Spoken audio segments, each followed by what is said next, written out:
আসসালামু আলাইকুম। সবাই কেমন আছেন? আশা করছি সবাই ভালো আছেন। আলহামদুলিল্লাহ আমরা অনেক ভালো আছি।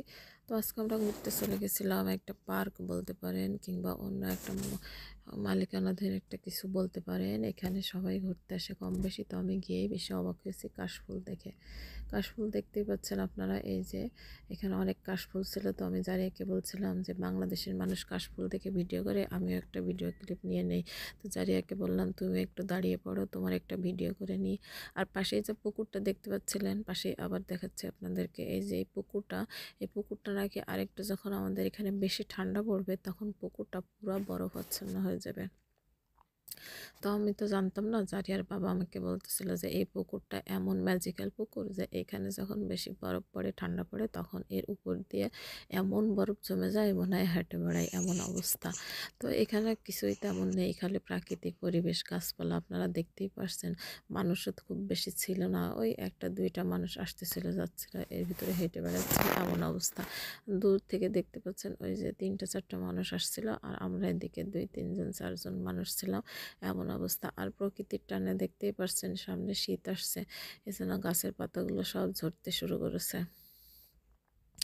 গাছের নিচে দেখেন কি সুন্দর পাতা পড়ে আছে। ওই একজন মানুষ দেখা যাচ্ছে, আর জারিয়ার বাবা ওরা আমার পিছন পিছন হেঁটে আসছিল। টুনটুনিটা মাশাল্লাহ হেঁটে বেড়াচ্ছিল এর ভিতরে। এখানে আসলে হেঁটে বেড়ানোর একটা সুবিধা যে মানুষজন কম। আর এটা যদি আমাদের বাংলাদেশে হতো তাহলে মানুষের ভিড়ে আমরা হাঁটা চলাই করতে পারতাম না, আর মাম্মাকে তো ছাড়তেই পারতাম না।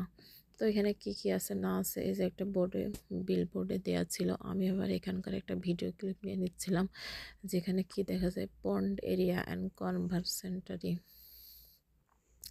আর দেখেন সবুজের ভিতরে একটু লাল লাল পাতা, আর তার মাঝখানে আমার মাম্মা, সোনা মাম্মাটা কেমন লাগছে সবাই কমেন্টে জানিয়ে যাবেন। আমার সোনা মাম্মাটার চোখ দুইটা তাকিয়ে আছে এমন করে। আর দেখেন পাতা পড়ে আরও কত সুন্দর লাগছে, পরিবেশটাই অন্যরকম লাগছিল। এটা হচ্ছে বিকালের দিকে। তো আমরা যখন গেছিলাম তখন একটা বৃষ্টি আবার আসছিল, হালকা হালকা বৃষ্টিও পড়ছিল। এই জন্য আমরা বেশি ঘুরতে পারি না। বৃষ্টির জন্য জারিয়ার বাবাকে বললাম মেয়েদের মাথায় বৃষ্টি পানি পড়বে, তো তাড়াতাড়ি চলে যাই। এটা কী গাছ সেটা অবশ্য আমি জানি না।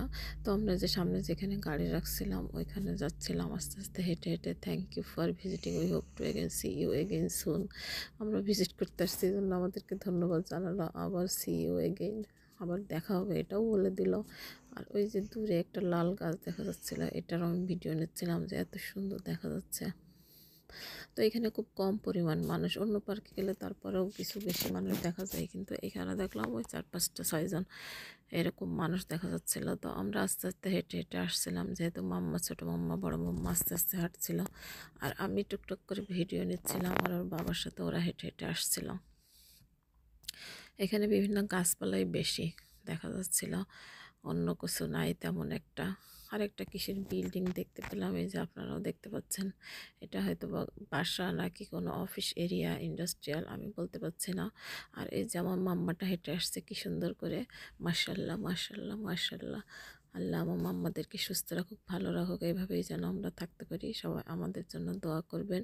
তো আর কি, আজ এই পর্যন্ত এই ভিডিওটা ছিল প্রাকৃতিক সৌন্দর্যের ভিডিও।